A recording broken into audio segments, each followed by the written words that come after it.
नमस्कार दोस्तों।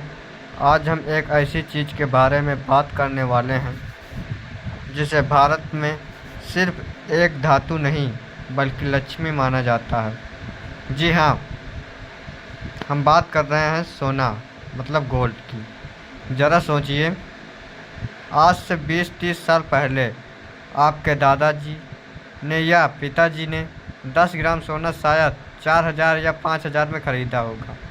आज वही 75,000 से 80,000 के पार जा चुका है।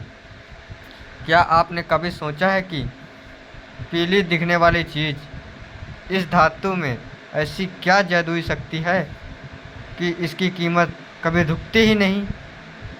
क्या यह सिर्फ शादियों की वजह से महंगा होता है या इसके पीछे और कुछ कारण हैं?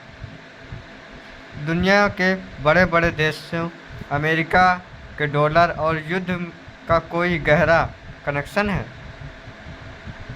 आज के इस 10 से 15 मिनट के स्पेशल वीडियो में आपको सोने की A to Z कहानी समझाऊंगा।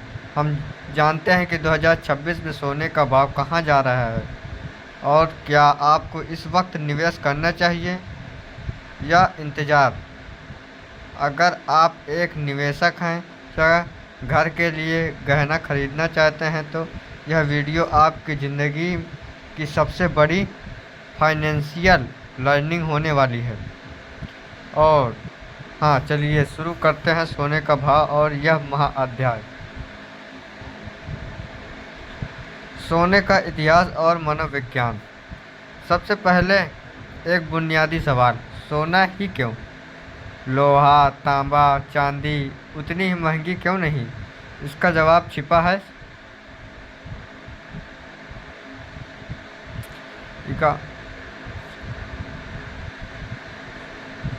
स्कैरिसिटी स्कोरिसिटी यानी कमी की। दुनिया में जितना भी सोना आज तक निकाला गया है वह सिर्फ 2 या 3 ओलंपिक साइज के स्विमिंग पूल में समा सकता है। इसे लैब में बनाया नहीं जा सकता। पहला, सोने का भरोसा। सोने का भरोसा। इतिहास गवाह है कि जब जब कागज की करेंसी फेल हुई है, सोने ने साथ निभाया है।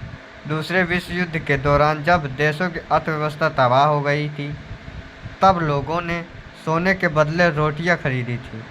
इसीलिए इसे सेफ हेवन कहा जाता है, कहते हैं। दूसरा, पोर्टेबिलिटी या ड्यूरेबिलिटी।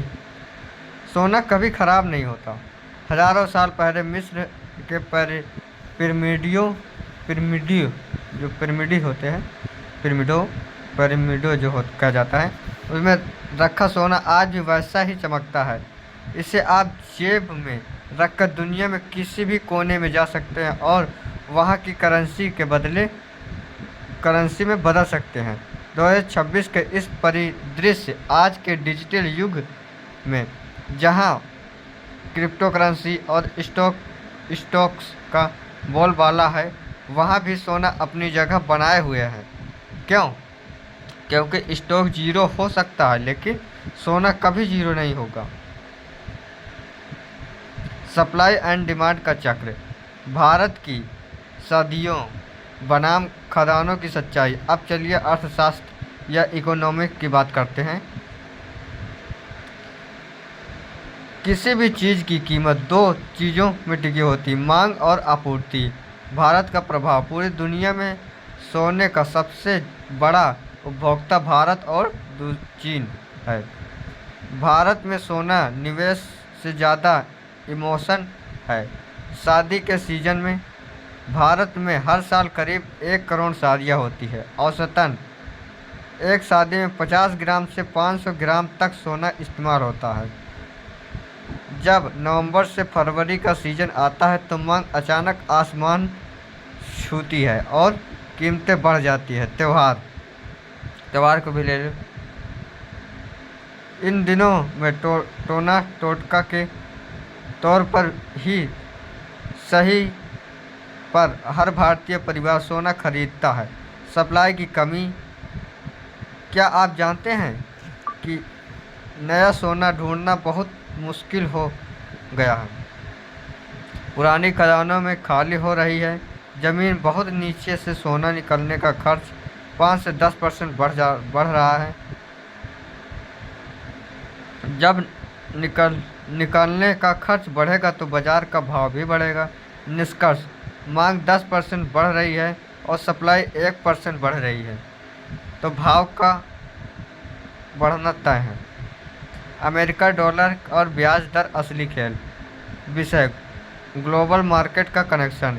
यहाँ से गणित थोड़ा गहरा होता है। ध्यान से सुनिए। अंतर्राष्ट्रीय बाजार में सोना का भाव डॉलर में तय होता है।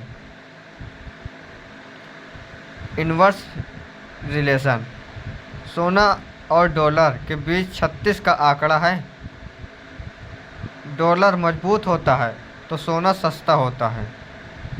जब डॉलर कमज़ोर होता है तो सोना महंगा होता है। ऐसा इसलिए क्योंकि अगर डॉलर महंगा होगा तो दूसरे देश जैसे भारत के लिए सोना खरीदना महंगा पड़ेगा, जिससे मांग घटेगी। यूएसडी मतलब सबसे बड़ा ट्रिगर। अमेरिका का सेंट्रल बैंक एफईडी जब ब्याज दरें बढ़ाता है तो लोग सोने से पैसा निकाल कर बैंक में डालने लगते हैं, क्योंकि वहाँ उन्हें सुरक्षित ब्याज मिल रहा है। सोने में कोई ब्याज या डिविडेंड नहीं मिलता, लेकिन जैसे ही ब्याज दरें गिरती है वैसे निवेशक अपना सोने की तरफ भागते हैं। 2025-26 में हम देख रहे हैं कि ब्याज दरों में स्थिरता आ रही है, जो सोने के लिए एक बूस्टर का काम कर रही है। विषय: युद्ध, महंगाई और अनिश्चित। सोना महंगाई का दुश्मन है। महंगाई: अगर आज 100 में 1 किलो सेब आ रहे हैं तो अगले साल 110 में आएगा, तो आपको पैसे की वैल्यू 10% कम हो गई, लेकिन सोना अपनी वैल्यू बरकरार रखता है। इसे हेडगिंग कहते हैं। युद्ध और संकट: जब रूस यूक्रेन के मध्य पूर्व तनाव बढ़ता है तो शेयर बाजार डर जाता है। निवेशक घबराकर अपना पैसा ऐसी जगह सुरक्षित करना चाहते हैं जहां युद्ध का असर न हो। वहां सुरक्षित जगह सोना है। 2026 में दुनिया के राजनीतिक हालात थोड़े नाजुक हैं। यही कारण है कि सोने का भाव नीचे आने का नाम नहीं ले रहा है। बैंकों की तिजोरी का राज: क्या आपको पता है कि सिर्फ आप और हम ही सोना नहीं खरीदते? दुनिया भर के देशों के सेंट्रल बैंक जैसे भारत का आरबीआई सोने का सबसे बड़ा खरीदार है। सेंट्रल बैंक राजनीति: पिछले कुछ वर्षों के चीन, रूस और भारत के केंद्रीय बैंकों ने रिकॉर्ड तोड़ सोना खरीदा है। वो डॉलर पर अपना निर्भरता कम करना चाहते हैं। जब हाथी सेंट्रल बैंक बाजार में खरीदारी करने उतरते हैं तो भाव का ऊपर जाना निश्चित है। नया ट्रेंड: डिजिटल गोल्ड और एसजीबी। अब लोग सिर्फ गहने नहीं खरीद रहे हैं, सोवरेन गोल्ड बॉन्ड एसजीबी और डिजिटल गोल्ड के नए निवेशकों को आकर्षित किया है। इसमें मेकिंग चार्ज नहीं लगता और सुरक्षा की टेंशन नहीं होती। इसमें मार्केट में लिक्विडिटी बढ़ जाती है। The forecast consequences. विषय: क्या करें, खरीदें या बेचें? अब आते हैं सबसे बड़ा सवाल में। 2026 में क्या होगा? आंकड़े बताते हैं कि सोने का लॉन्ग टर्म चार्ट हमेशा ऊपर की तरफ रहा है। 2026 की महंगाई और डॉलर के उतार चढ़ाव को देखते हुए एक्सपर्ट का मानना है कि सोना एक नई ऊंचाई छुएगा। मेरी सलाह क्या है? एक साथ सारा पैसा न लगाएं। सोने में एसआईपी के तरीके से निवेश करें। हर गिरावट पर थोड़ा थोड़ा खरीदें। पोर्टफोलियो का 10 से 15% अपने कुल निवेश का केवल 10 से 15% ही सोने में रखें। गहने बनाओ। अगर निवेश करना है तो सिक्कों या डिजिटल गोल्ड SGB को चुनें। गहना 15 से 20% मार्केट मेकिंग चार्ज में ही चला जाता है।